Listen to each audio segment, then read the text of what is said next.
Anantapuram ZP సమావేశం రసాభాసగా మారింది. ఏపీలో వాట్సాప్ గవర్నెన్స్ పై జిల్లా పరిషత్ సమావేశంలో వాడివేడిగా చర్చ జరిగింది.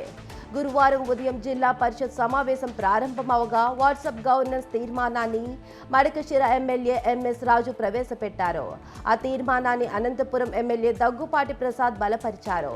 అయితే దీనిపై వైసీపీ జెడ్పీటీసీలు అభ్యంతరం తెలిపారు. కూటమి ప్రభుత్వంపై పార్వతీపురం వేదికగా మాజీ ఉప ముఖ్యమంత్రి పాముల పుష్పశ్రీ వాణి మండిపడ్డారు. జగన్ కన్నా ప్రజలకు ఎక్కువ డబ్బులు ఇస్తామని చెప్పి అధికారంలోకి వచ్చి ప్రజలకు మోసం చేసిన ఘనత చంద్రబాబుకే దక్కుతుందన్నారు. జగన్ 14 లక్షల కోట్లు అప్పు చేసి రాష్ట్రం శ్రీలంకను చేశారన్నది అబద్ధమన్నారు. కాంగ్రెస్ ప్రభుత్వంపై మాజీ ఎమ్మెల్యే మెతుకు ఆనంద్ ఫైర్ అయ్యారు. వికారాబాద్ పట్టణంలోని గాంధీ పార్క్లో గల మహాత్మా గాంధీ విగ్రహానికి పూలమాల వేసి నివాళులర్పించారు. అధికారంలోకి వచ్చిన 420 రోజులైనా కూడా ప్రజలకి ఇచ్చిన 420 హామీలను అమలు చేయడంలో విఫలమైందని మండిపడ్డారు. బీఆర్ఎస్ పాలనలో తెలంగాణలో అన్ని వర్గాలకు సంక్షేమం అందించామన్నారు. వికారాబాద్ జిల్లా కొడంగల్ నియోజకవర్గ వ్యాప్తంగా పలు అభివృద్ధి కార్యక్రమాలకు సీఎం సోదరుడు తిరుపతి రెడ్డి శంకుస్థాపన చేశారు. కొడంగల్ కోస్గి మున్సిపాలిటీల అభివృద్ధికి 690 కోట్లు మంజూరు చేశారన్నారు. ప్రభుత్వం మంజూరు చేసిన నిధులతో నియోజకవర్గ రూపురేఖలు మారనున్నాయని అన్నారు. సూర్యాపేట జిల్లా తుంగతుర్తి నియోజకవర్గంలో బీఆర్ఎస్ శ్రేణులు ఆందోళన చేపట్టారు.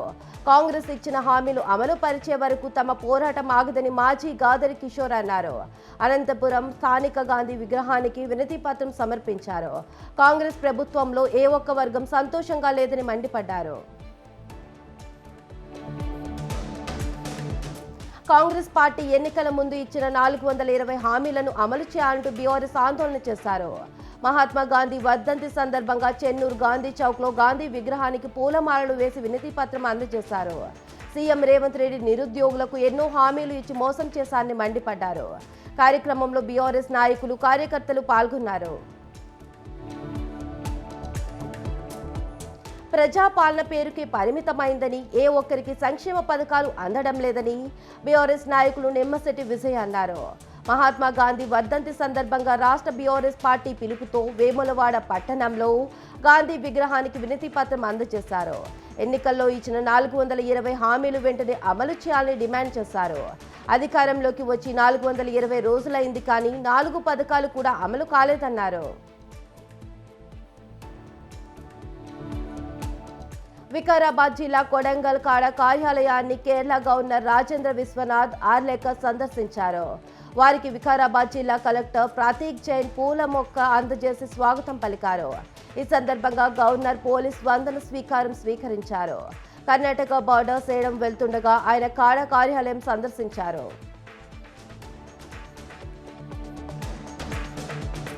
బ్రెయిన్ స్ట్రోక్తో బాధపడుతున్న బాధితుడికి 25,000 రూపాయల ఆర్థిక సహాయం చేసి కంబాల శ్రీనివాసరావు మానవత్వం చాటుకున్నారు. తూర్పుగోదావరి జిల్లా నరసాపురం గ్రామానికి చెందిన రాయపాటి నాగేశ్వరరావు బ్రెయిన్ స్ట్రోక్తో బాధపడుతున్నారు. ఆయన ఇంటికెళ్లి పరామర్శించి ఆరోగ్య పరిస్థితిని అడిగి తెలుసుకున్నారు. వారి వైద్య ఖర్చుల కోసం ఆర్థిక సహాయం అందజేశారు. వేసవికాలం రాకముందే గ్రామ ప్రజలు త్రాగునీటి కష్టాలు ఎదుర్కొంటున్న సంఘటన తూర్పుగోదావరి జిల్లా గాదరాడ గ్రామంలో చోటు చేసుకుంది. రాజానగరం ఎమ్మెల్యే బత్తుల బాలకృష్ణ ఇలాకాలో త్రాగునీరు కోసం ప్రజలు కష్టాలు పడుతున్నారు. త్రాగునీరునివ్వకుండా మహాప్రభో అంటూ ప్రార్థిస్తున్నారు. ఖాళీ బిందెలతో రోడ్డెక్కి నిరసన వ్యక్తం చేశారు. కామారెడ్డి జిల్లా బాన్సువాడ పట్టణంలో జిలేటిన్ స్టిక్ పేలుడు పదార్థాల కలకలం రేపింది. నర్సుకొండ అనే వ్యక్తి ఎలాంటి అనుమతులు లేకుండా ఫ్లాట్లో ఉన్న బండారాలను పగలగొట్టేందుకు పేలుడు పదార్థాన్ని ఉపయోగించారు. మున్సిపల్ సిబ్బంది ఫిర్యాదుతో పోలీసులు హుటాహుటిన ఘటనా స్థలానికి చేరుకుని వాటిని స్వాధీనం చేసుకున్నారు. అనంతరం నిందితుడిపై కేసు నమోదు చేసి విచారణ చేపట్టారు. సూర్యాపేటలోని గిరినగర్ సమీపంలోని ఎస్టీ హాస్టల్లో ఫుడ్ పాయిజన్ కలకలం రేపింది. దీంతో 5 మంది విద్యార్థులకు అస్వస్థత గురయ్యారు. వెంటనే హాస్టల్ సిబ్బంది విద్యార్థులను ఓ ప్రైవేట్ ఆసుపత్రికి తరలించారు. విద్యార్థులు ప్రైవేట్ ఆసుపత్రులు చికిత్స అందించారు. ఘటనపై విచారణ జరిపిన జిల్లా కలెక్టర్ హాస్టల్ వార్డును సస్పెండ్ చేశారు. అల్లూరి సీతారామరాజు జిల్లా అరకులోయ మండలంలో చలి ఉత్సవ్ కార్యక్రమం ఘనంగా ప్రారంభమైంది. నాడు హెలికాప్టర్ రైడ్ జిల్లా కలెక్టర్ దినేష్ కుమార్ కొబ్బరికాయ కొట్టి ప్రారంభించారు. ప్రభుత్వ డిగ్రీ కళాశాలలో చలి ఉత్సవాలు 3 రోజులు నిర్వహిస్తున్నామని తెలిపారు. హెలికాప్టర్ రైడ్ పర్యాటకులు వినియోగించుకోవాలని, అలాగే అరకు అందాల్ని తిలకించాలని కోరారు. 6 కాలం కష్టపడి పండించిన పంటకు గిట్టుబాటు ధర రాకపోవడంతో పెద్దపల్లి రైతులు ఆవేదన వ్యక్తం చేశారు. పత్తికి సరైన మద్దతు ధర ఇవ్వడం లేదని, తేమ సాకుతో పత్తి వ్యాపారులు తమను మోసం చేస్తున్నారని రోడ్డెక్కారు.